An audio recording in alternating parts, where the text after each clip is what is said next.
Jaya Radha Madhava Kunja Bihari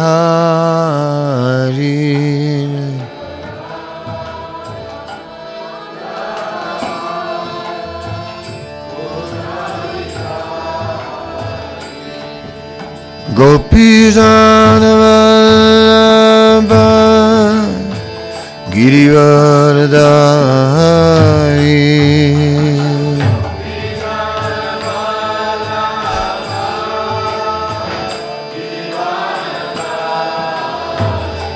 Idaya Gopijana Vallabha Girivardhari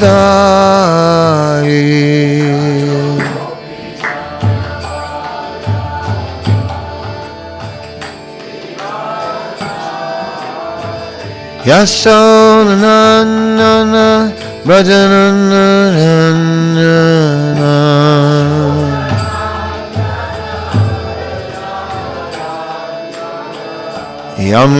Yamunatira Vanachari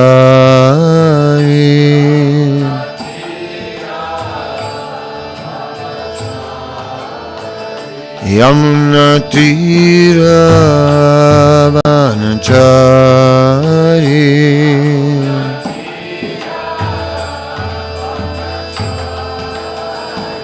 Idaya Radha Madhava Kunja Bihari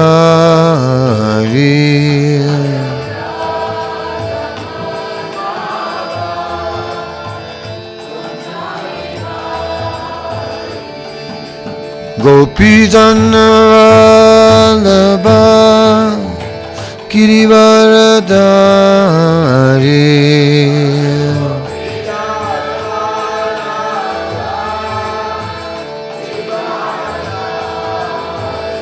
Idaya Gopijana Vallabha Girivardhari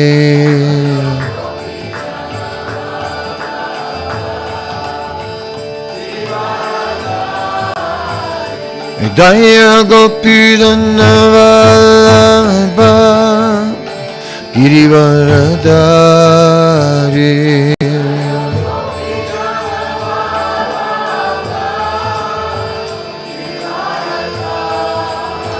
Yasodhanandana Brajananandana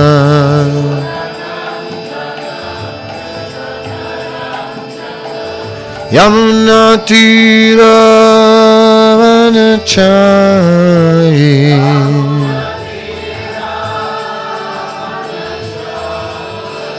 Yamunatira Vanachari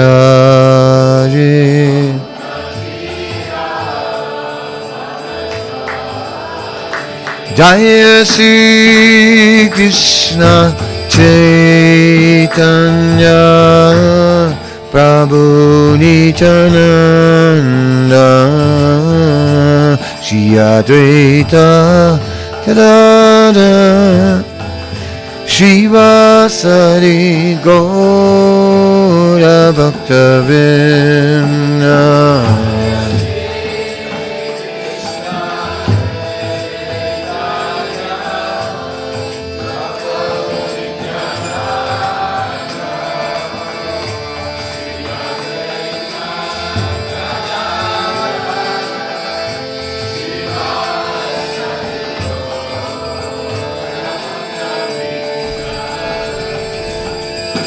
Hare Krishna, Hare Krishna, Krishna Krishna, Hare Hare, Hare Rama, Hare Rama, Rama Rama, Hare Hare.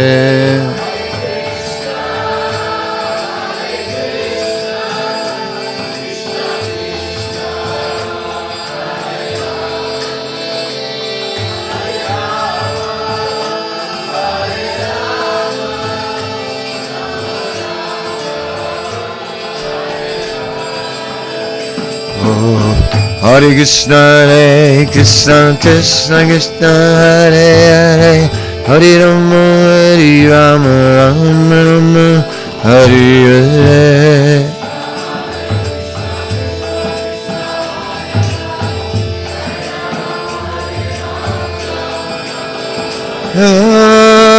Krishna, Krishna, Krishna Krishna, Hare Hare, Hare-rama, Hare-rama, Rama-rama, Hare-Hare.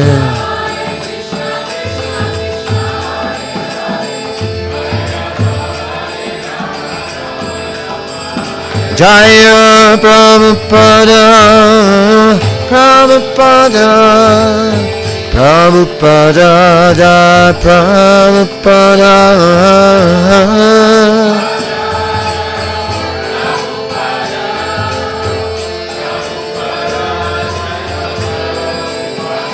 Prabhupada, Prabhupada, Prabhupada, Jaya Jaya Prabhupada.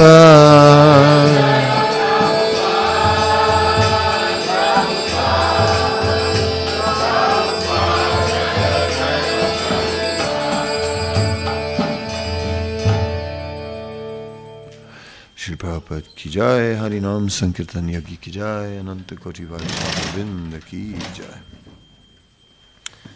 Om Namo Bhagavate Vasudevaya.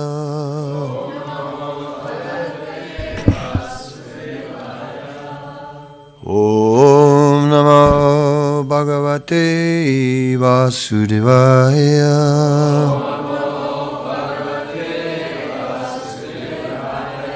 Om Namo Bhagavate Vasudevaya.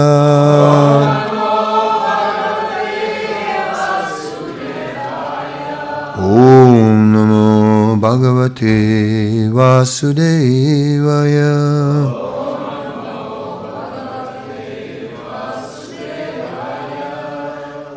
Srimad Bhagavatam, 8th Canto, Chapter 16, the Payovrata process of worship, text number 8. Apyaknayastu velayam Nahuttaha visasati Tvayodvignadiya badre Proshite maikarite Apyaknayastu velayam Nahuttaha visasati Tvayodvignadiya badre Proshite maikarite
Ladies.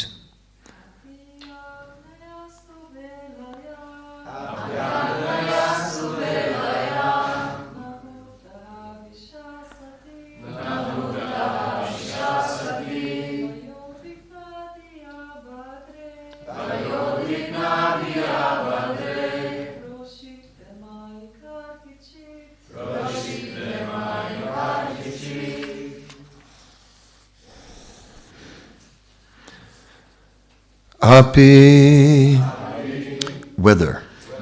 Agnaya, fires. Tu, indeed. Vilayam, in the fire sacrifice. Na, not. Hutta, offered. Havisha, by ghee. Sati, O chaste woman. Tvaya, by your. Udviknadiya, because of some anxiety. Badre, O auspicious woman. Proshite, was away from home. Mayi, when I. Karichit, sometimes. Translation. O chaste and auspicious woman, when I left home for other places, were you in so much anxiety that you did not offer oblations of ghee into the fire? Text number 9. Yat pujaya kama dugan yati lokan grihan vitaha brahmanot nischavai vishnu sarvadevat manomukam. By worshipping the fire and the brahmanas, a householder can achieve the desired goal of residing in the higher planets, for the sacrificial fire and the brahmanas are to be considered the mouth of Lord Vishnu, who is the supersoul of all the demigods. Purport. According to the Vedic system, a fire sacrifice is held in order to offer oblations of ghee, grain, fruits, flour, and so on, so that Lord Vishnu may eat and be satisfied. The Lord says in Bhagavad Gita 9:26, Patram puspam phalam tuyam yomi bhakti priyasyati tadam bhakti uparitam asnami prayatatvana.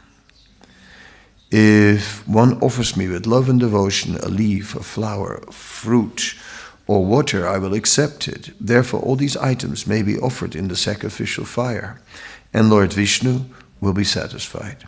Similarly, Brahmana Bhojan, feeding of the Brahmanas, is always recommended, for when the Brahmanas eat sumptuous remnants of food after yajna, this is another way that Lord Vishnu himself eats. Therefore, the Vedic principles recommend that in every festival or ceremony one offer oblations to the fire and give sumptuous food for the Brahmanas to eat.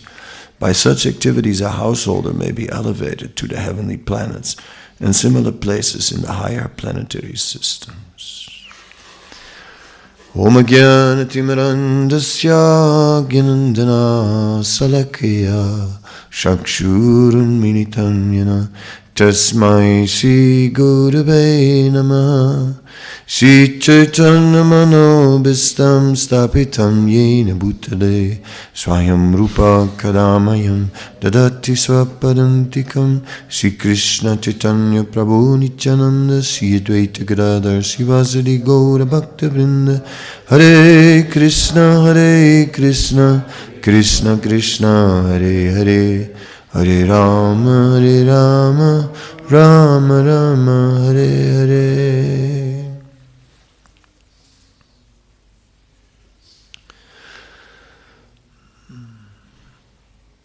In the higher regions of the universe, the living beings are by nature in the mode of goodness, and therefore they will always try to act properly according to prescribed duty. In the middle planetary systems where we are at present, the situation is predominated by the mode of passion, and therefore the living beings will always be inclined to do that which attracts their senses, and prescribed duty is something of a secondary nature. In the heavenly regions, because the culture is one of the mode of goodness, there is a vision of performing pious activities and subsequently attaining the benefit of these pious activities. And so life is based on carefully engaging in pious activities and getting benefits thereof. That is also what we see in Vedic culture. People are doing many things to get auspiciousness. Auspiciousness for the house they move in, auspiciousness for conceiving a child, auspiciousness for the education of the child. So many things are done for auspiciousness in a pious culture, in the mode of goodness. Whereas in the mode of passion, it is all about analyzing the circumstances and accordingly acting in such a way as looks favorable for immediate gain or even long-term gain, but it's based on analyzing the material circumstances. Whereas in the mode of goodness, it is about attaining blessings, and life is very much about attaining blessings. So this is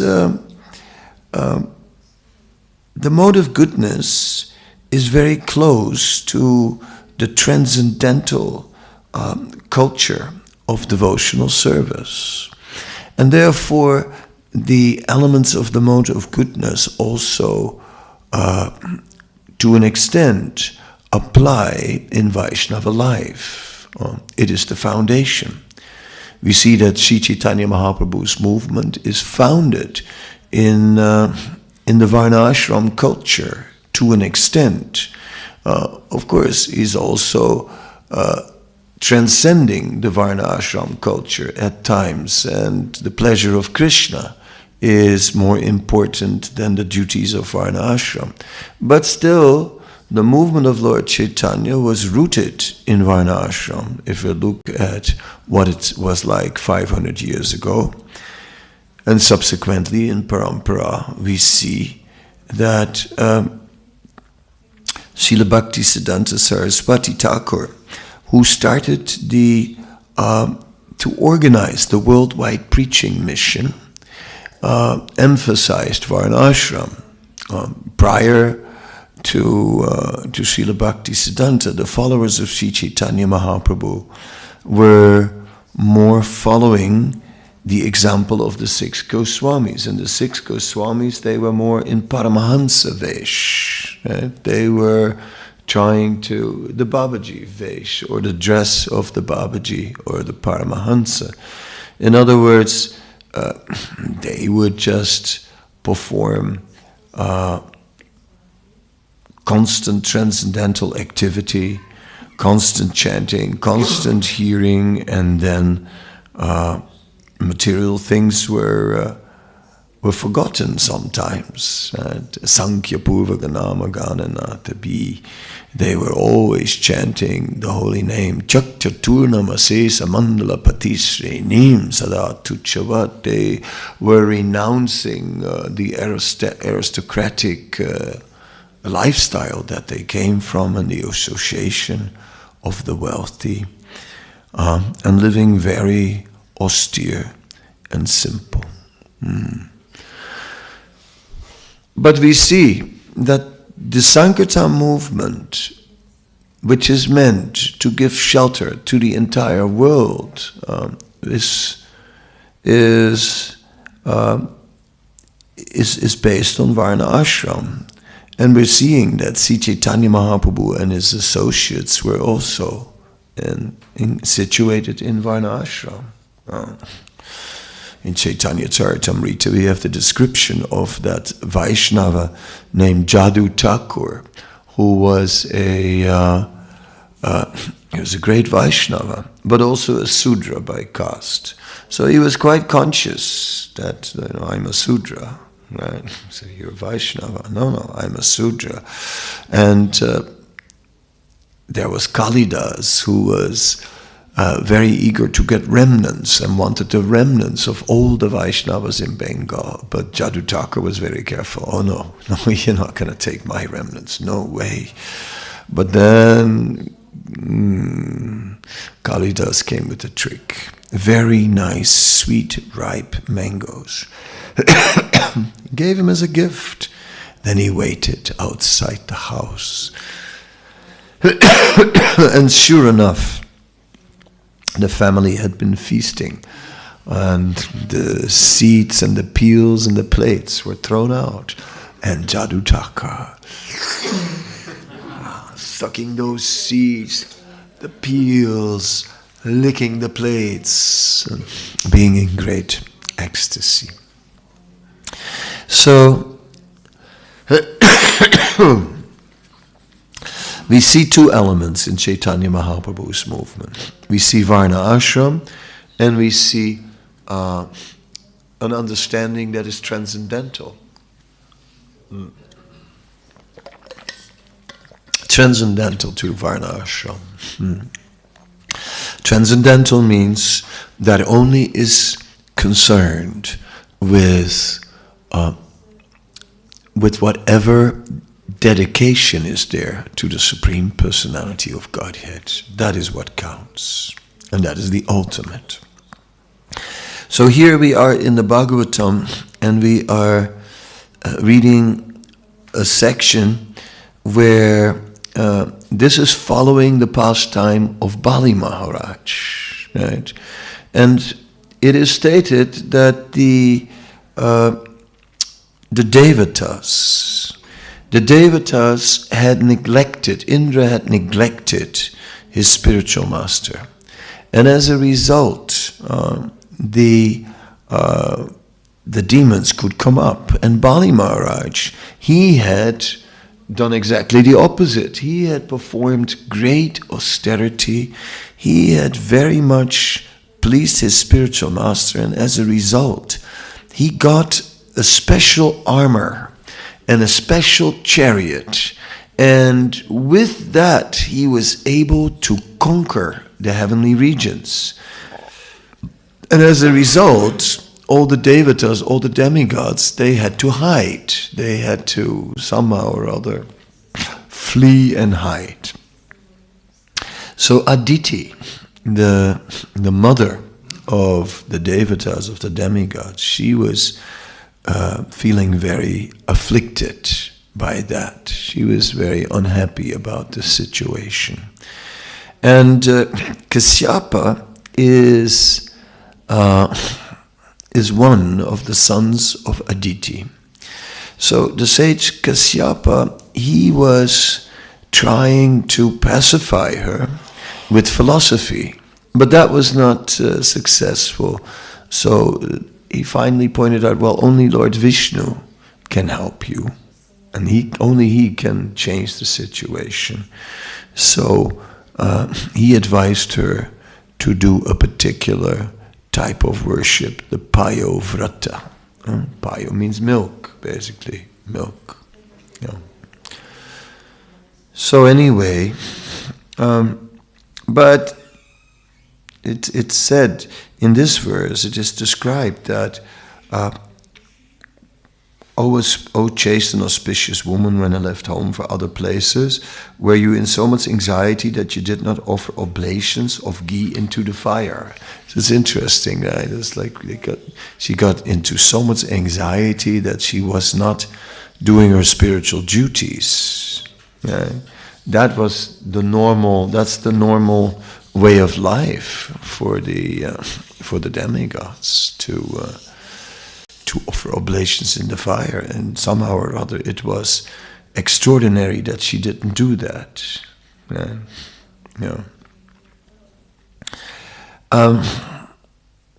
And then in the verse that we spoke about, it speaks about the importance of worshipping the fire and the brahmanas, and how a householder can achieve a residence in the higher planets, which is, of course, for the demigods, this is something, a very desired goal, because we are so fortunate, I mean, you can sort of think we are so fortunate that we live in Ljubljana, such a nice place, and other people, they have to live in, horrible places like New York or something, and we are very lucky that we are here. right? Life is so good in Ljubljana. One could think like that. So the demigods also have this mentality of, we are very fortunate. They know very well that they have a better standard of life than other living beings. So they're conscious of acting in a way that may be prolonged, their stay in the heavenly planets, because they know it's temporary. But if you add punya, you can stay longer. So they're eager to add punya. They're always thinking about that. That, of course, is from our perspective, it's not good enough. Right? From our perspective, that is still fruitive. That is still acting in a way as wanting the benefits from one's actions, and always meditating on what am I getting out of what am I doing in a pious way, but looking for benefits. Whereas the devotee is ultimately what is in the interest of Krishna. He has no other interest than the interest of Krishna, and therefore the bhakti lifestyle is gradually making us selfless. Don't calculate, what about my comfort? Somehow or other. Somebody said yesterday to me, who was that? I heard a lecturer, Prabhupada explains that the 6 Goswamis were not in good health. Yes, they were not in good health. They didn't care. They didn't bother to kind of... And Srila Bhaktisiddhanta Saraswati Thakur points out, what's the point in trying to be in good health? In the end, it won't work anyway. Right? A whole life, so many pills, so many exercises, so many diets, and then you die anyway. Right? Some people have that philosophy. Therefore, just go on. Of course, a little balance is also the mode of goodness. But so the 6 Goswamis, they were great renunciants, and they were not exactly. That's a little harsh on the body, obviously. Like Vrindavan gets cold, right? And to just sleep somewhere outside under a tree, it's a bit rough. I mean, of course. But they didn't have... There was one Baba in Vrindavan living under a tree, and then he had a kurta hanging on a cloth hanger on a branch, right? As like a home sweet home type of arrangement. That's not how the 6 Goswamis were living under the tree, right? They didn't have a double bed under the tree, with a nice blanket and just tuck themselves in and say, nice and cozy. They forgot to sleep sometimes, or they barely slept. So they're not... When we go look in Vrindavan at the places of the Goswamis, we see bhajan arrangements. Right? We see bhajan kutirs. If you look inside, you could only sit. You couldn't lie down in some of these places. You could just sit in there and chant. Right? Yeah, because that's what it was about. It was about the transcendental. So this is what we're looking at. Still, we should not be too quick in rejecting the piety of the mode of goodness.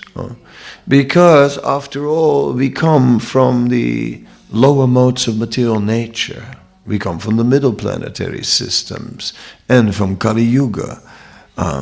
It is said in the higher regions, Kalyuga never reaches. There's no Kalyuga in the heavenly planets. Right? So the conditions there are always like Treta or Satya. That's pretty nice. But here on earth, the situation is, we go through this Kalyuga, and that is intense, of course. So, as a result, we come from a place in the mode of passion. Piety is outdated, right? I mean, piety, what are you going to do? Praying. What? Isn't it? I mean, if you tell people, I'm going praying, everyone will go like, what? Right? Are you okay? What's wrong? You know, why are you praying? You know, what's wrong? Are you ill or something? You know, maybe when you're really, really ill, you go pray, but when you're okay, why would you pray? So we can see pious activity is now so far away.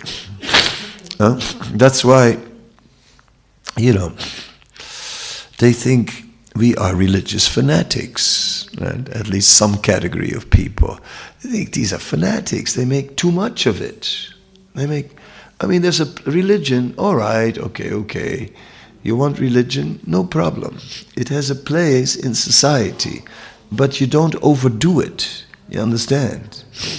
You can. If you want to go to church or something or whatever on Sunday, no problem. We will not stop you. But that's enough, isn't it? Look. Come on. Once a week, right? That's plenty. Don't overdo it. Then it becomes dangerous. Dangerous. These religious people, they become. Because the thing is, they become intolerant. They become intolerant of people who are different, and subsequently, therefore religion is the cause of violence. Yeah, and fanaticism, you see. So it should be limited. 1 hour, once a week. Yeah, so one can see how it has been given a place in the modern culture. And so my point was, we come from that culture. We are influenced by that culture. And then suddenly we go to the transcendental platform, and that's a tremendous jump, huge jump. Suddenly we're supposed to come to the completely transcendental platform.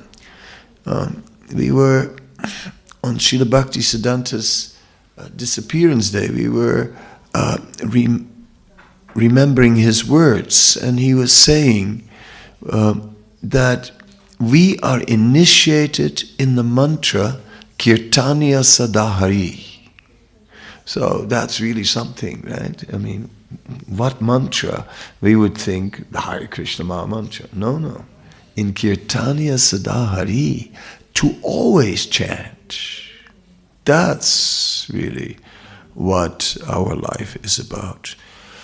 Yeah, so that's a big jump from coming from maximum once a week and probably not at all. Like in my family, my parents, they did marry in the church. It looked nice for the photo album. But after that, they never went again. They never went again. And I went 3 or 4 times in my life, right? That some friends or somebody took me, otherwise. For my family, church, never went. Never. Bible, I read it for the first time when I was 23. And as I read it, I thought, not a bad book after all. Not as bad as I thought it was. Something was there.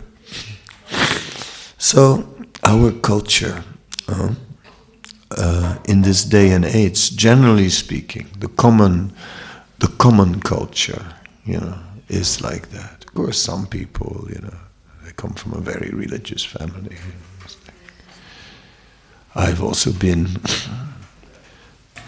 a guest as a child in the house of a Catholic family, and they were saying a whole big prayer before eating, and they would go around the table. They all say something. They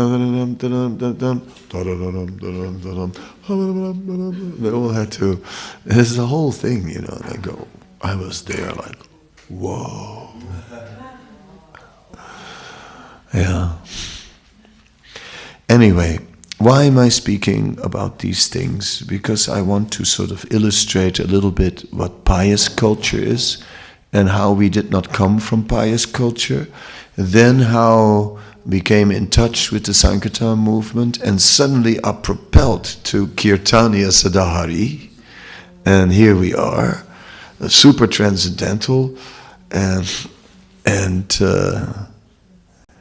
the other part of us, the conditioned part, is not so transcendental, and that sort of creates a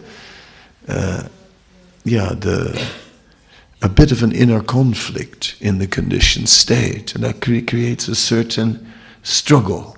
Yes, that element. That's what I wanted to highlight here, and with that, because these two elements are there, the material conditioning, influence of passion and ignorance, will disappear. Tadara just tamobhava kamalobharyasche mateviti tanvidistitam satvipasidati. That will disappear by devotional service itself. By devotional service we become situated in goodness. The influence of ignorance and passion will disappear. But we can help that by consciously embracing the mode of goodness, and by having a culture of the mode of goodness, which is valuable as a foundation, something to fall back on. In this regard, I'd like to offer a little analogy, which is of the circus, and there's a tightrope in the top. Now, this tightrope, it's difficult to be on this tightrope, right? And you see sometimes people walking on the tightrope, they have a stick, right? Yeah, so the tightrope is the platform of everything is for Krishna. Everything is for Krishna. So if everything, completely renouncing the world and only Krishna, Kechit Kel Valaya Bhaktya Vasudeva Parayana, on the tightrope. So, you may need a stick for your support to stay on there, to keep your balance. And of course, below it, right, the lights are not on it in the circus, the lights are on the court, but we do know below it is a net. So if someone falls off the rope, they fall in the net. Yeah. And that net is the net of the mode of goodness. That net has so many regulative principles, right, that govern life. And that will catch us from getting onto the ground. That will catch us from getting caught up in the three modes of material nature. So, by staying in the net of goodness, we stay above the three modes of material nature, of the lower modes at least. But obviously, it's in the circus, it's about being on the rope. It's not about being in the net. If they only stay in the net, the audience go, boo! I didn't pay for that. God, hey, get up there, God, hey. Right? We want to see you on the rope. Right? Yes. Now, the rope, it's quite narrow. But the amazing thing in bhakti, if renunciation is what drives us, then the rope is narrow. But if it's love that drives us, then the rope becomes very wide. Then you easily walk across, no stick needed. Then you can park your stick. right? Like the sannyasi in the Paramahansa stage, he can park his stick and he can just walking on the rope of love and can easily get across. So this is our goal, the pure transcendental platform. But meanwhile, because we can't always stay there, we also have the net of goodness. And that is how it is. We are taking a second initiation and are supposed to have Brahminical qualities, but more than that. We're supposed to develop the mood of the residents of Vrindavan, pure, unalloyed love. Right? That's what it's about. Yes. But the mode of goodness is important because it will catch us from falling down all the way to base level, right? The ground.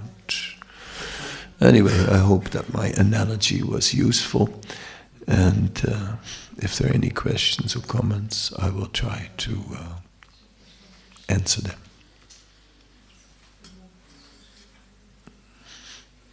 Yes, sir.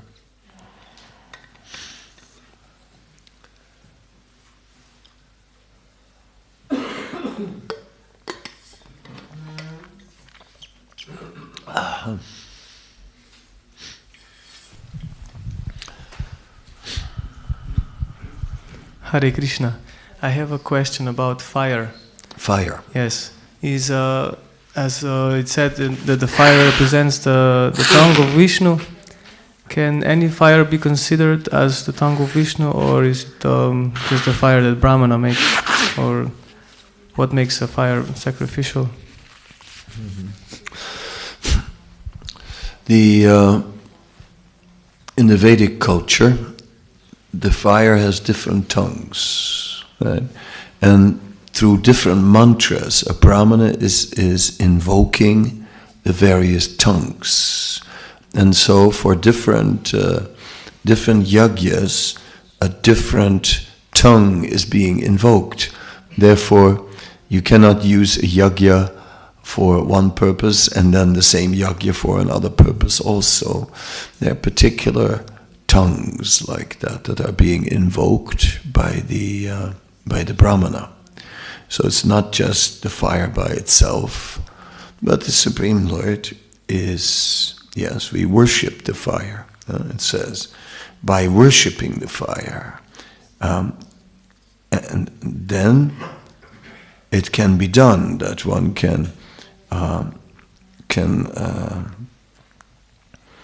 approach the Supreme Lord through the fire, but by mantra, and then offering oblations to the fire, and in that way, the Lord is eating, the devatas are eating. Yes, they get the benefits of these offerings, particularly the punya they are getting.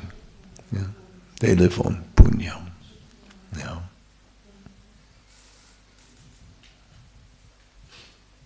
Mm-hmm. Any other?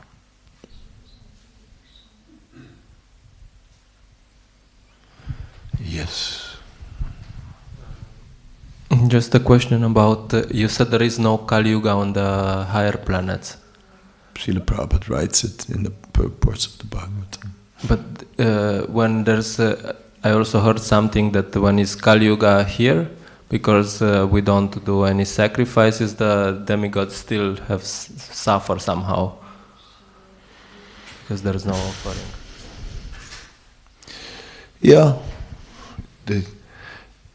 they may get less oblations, but there's so much enjoyment there, But yes, if we don't perform sacrifice, yes. Yeah. But I was just repeating what I read in Prabhupada's books, and Prabhupada said like that. But yes, it's true that the oblations are not being offered. But the demigods, they are having many opportunities for piety. It says then the demigods, they are no longer relating to planet Earth. We're also not so important, I guess. There are many other planets. Yes, there's plenty of living beings who are worshipping the demigods. the Gandharvas are always glorifying the superior demigods of like the Vijayadharas, the Kinnaras. They're all worshipping. So I guess they don't get it from us, but they get it somewhere else. I mean, we would do the same. Yeah. When the normal shop is closed, right? For some reason, they close down your favorite shop. Because like, how can they close this down? But then you'll find another shop that sells the same things. So they get their shares.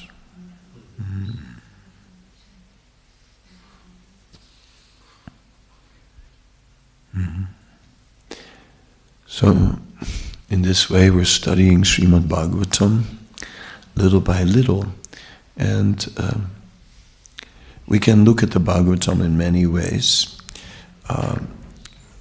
One way is we can hold up the Bhagavatam like a mirror to our lives. Right? We are reading about these personalities, and we compare our own life to these personalities. In this way, the Bhagavatam acts like a mirror that reveals to us where we are at. And in this way, I tried today to do that, hold up a mirror, and where we can actually compare ourselves to these very pious souls that in higher regions of the universe, and how we see that we lack in piety, but received more mercy. But we are in an imbalanced state, very much. And that's why our movement is so turbulent. We have a turbulent movement, right? It's like, this one, there's always something crazy going on. The other day I was talking about this, that someone asked me, what's it like to live in a monastery? And my answer was, I have no idea. Whatever the Hare Krishna temple is, right? Whatever it is, something extraordinary. Our movement is definitely something extraordinary. We have all kinds of people, and all kinds of things are going on. So it's to our benefit if we embrace a culture of the mode of goodness. Yeah, by regular cultivation of good habits like rising early and all these things, and taking cool bath and name it.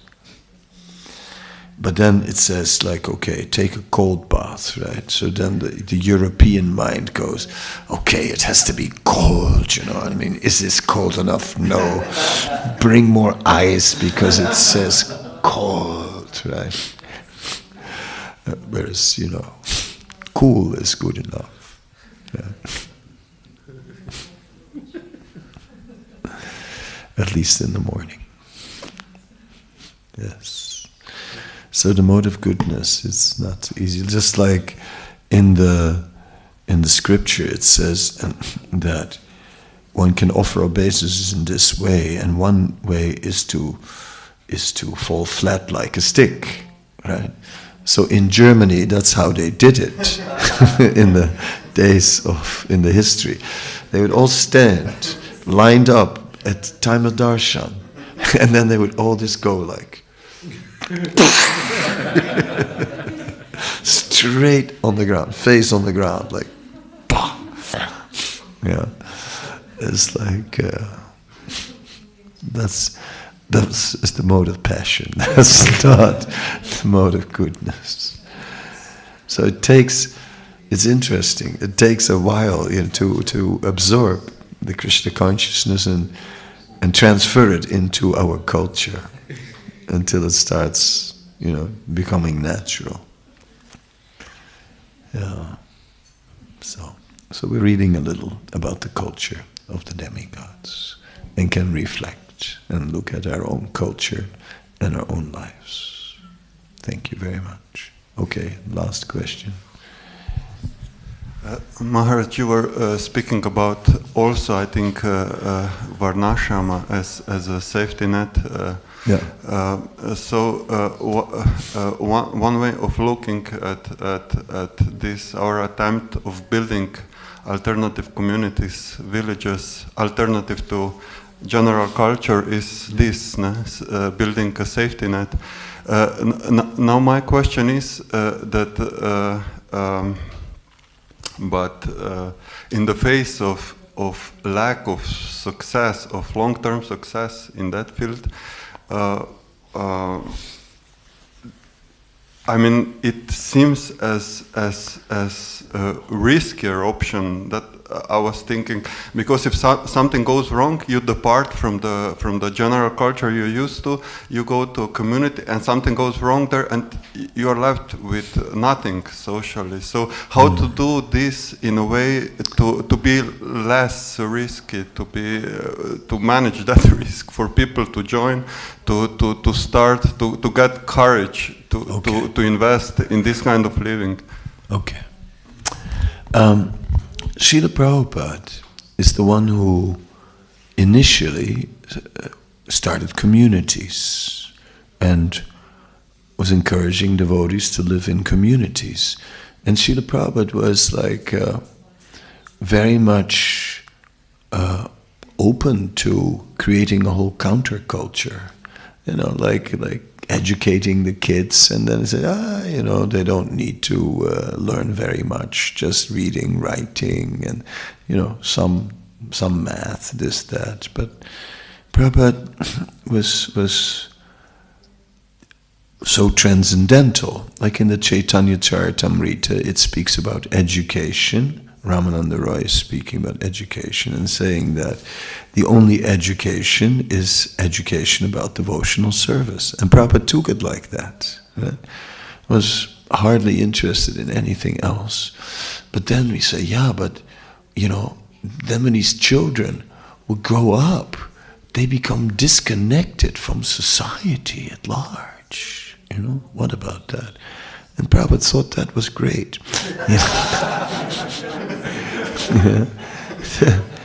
They won't be able to function in the world. Wonderful. What more do you want? So I think that, but the communities didn't work so well, right? And one of the reasons why they didn't work so well was because the leadership was immature. The leadership was too harsh, too much into standards, and there was not enough love. Now, I can appreciate that because I myself also was falling in the same trap, same mistake. And it takes a lot of maturity to be a good leader, to care for people, to be trustworthy, right? I mean, first of all, to be honest, right?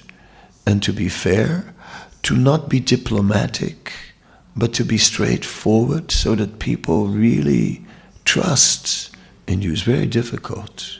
It's like, it's very easy to get a little bit caught up in diplomacy. It's like,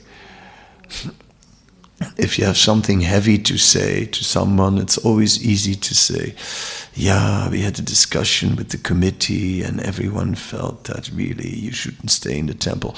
Personally, I really feel that actually you could stay in the temple, but what to do, the discussion went in a certain direction and it's just the conclusion of the committee, so I guess you have to move out. Diplomacy brings out all kinds of things. It's impersonal. It's like, you need a leader who you trust, who you can talk to, who you can. So leadership, someone with good spiritual example, someone who's in the front, who's leading from the front, So many things are there, right, in leadership. So that's why the communities started to fail, because you didn't trust anymore. And people start to say, look, I'm a grihasta. I'm not gonna base my life on ISKCON. I need some security. Yeah, I want my own piece of land, my own house, so I can leave something to my children. ISKCON's not going to catch me. Yeah. So in Prabhupada's vision, ISKCON would catch people. It would. And people would be able to rely on ISKCON and be away from that material security. But because we still don't have such mature leadership in our movement that can generate all that faith, it's still a little early to go for the commune approach, where we're all transcendental and just are being cared for. So at this stage, villages live together with devotees, but create a village setting. So you have your privacy and your security, and yet you have the devotee community. That's the stage where we are in our social development. So we've reached the village stage, but we have to mature further to the spiritual world, on earth, where we share everything. So the difference is mostly economic one at this stage. You retain the private property. The difference is an economic one. It's not. Yeah, I already repeated it to shortcut the microphone. It's not only economic, I guess. It's also it's wanting to preserve our independence. Living in a temple is nice, but living in a temple is also, in a way, threatening, because there is a leadership that can just decide about your life. And people don't want that. They just want to decide about their own life. So, therefore, they want a private situation. Most people. But some say, no, that's too much trouble, forget it. I'd rather live in a temple. But the majority of people want their own private, controlled situation. You decide. It's your money. You've paid for it. It's in your name. It's like, who can touch it? You're the boss.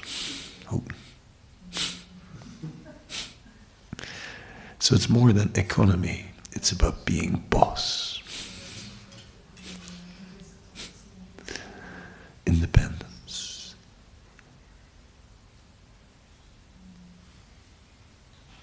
Yes.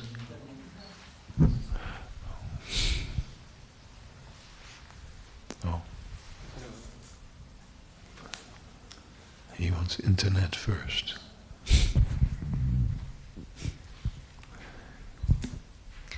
Hare Krishna Maharaj, thank you very much for this lecture. In modern psychology, the natural tendency of an individual person to grow up is to individuate itself. And in transactional analysis, you would have different ego state, like ego state of a child who always needs state of ego state of a parent, and then it's an upgrown equal ego state where you're like independent and you're equal and you make friends, and then sometimes you become a boss or a parent and you are in the ego state of a parent and you're helping lures more right. And so how can one actually grow up if constantly receives instructions from this parent kind of ego state. Yes. Of course, spiritually, we are certainly children at this stage. But gradually, spiritually, we'll mature and come to that and begin to carry the weight of the community. We begin to carry the spiritual values of the community, make them our own, be a protector of them, be a representative of them. In this way, we keep the community, the spiritual family intact.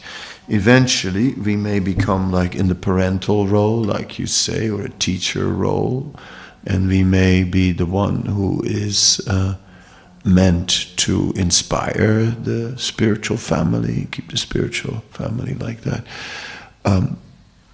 So this is there, but it's still dangerous, because if there's still some traces of the material disease in us, then as soon as we get out of that position of dependence on superiors to a point of I am now the superior, then pride may creep in. So therefore, before the spiritual master, we always take that humble position, always a fool before the spiritual master, just for check and balance. But then, when the spiritual master disappears, yes, then we have to fully carry the responsibility of being of being the caretaker, the visionary, the guide of this spiritual family, of this movement. So as you can see, these dynamics do exist in the community that you described. Mm-hmm. Yeah. Thank you very much. We have some questions from the internet. Hare Krishna Maharaj.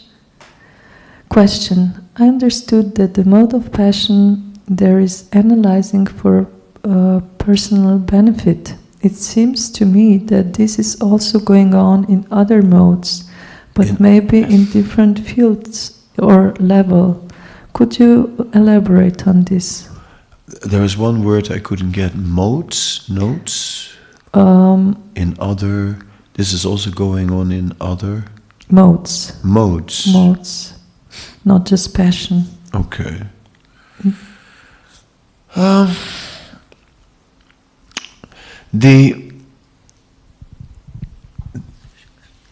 fruitive intent of the mode of passion is especially aimed at enjoying the material situation. It's always about enjoyment. And that's the meditation. My senses, my enjoyment. In the mode of ignorance, the fruitive intent is about survival. Mode of ignorance is a situation of struggle, is a situation of being overwhelmed, and is a situation of somehow or other making it through. In the mode of goodness, yes, there is still an element of fruitive intent, but the fruitive intent is not just about enjoying the senses. The fruitive intent is about getting long-term benefit, shreyas.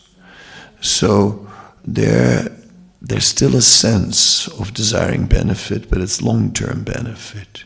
Whereas in the mode of passion, the benefit is short-term benefit now. So in this way, the mode of passion is especially fruitive. But all the three modes of material nature have a fruitive element in them, definitely. Only when we're purely transcendental are we free from that, because then our only interest is the pleasure of Krishna. Like that. TK. All right, Hare Krishna, dear devotees, dear internet, thank you very much. All glories to Srila Prabhupada.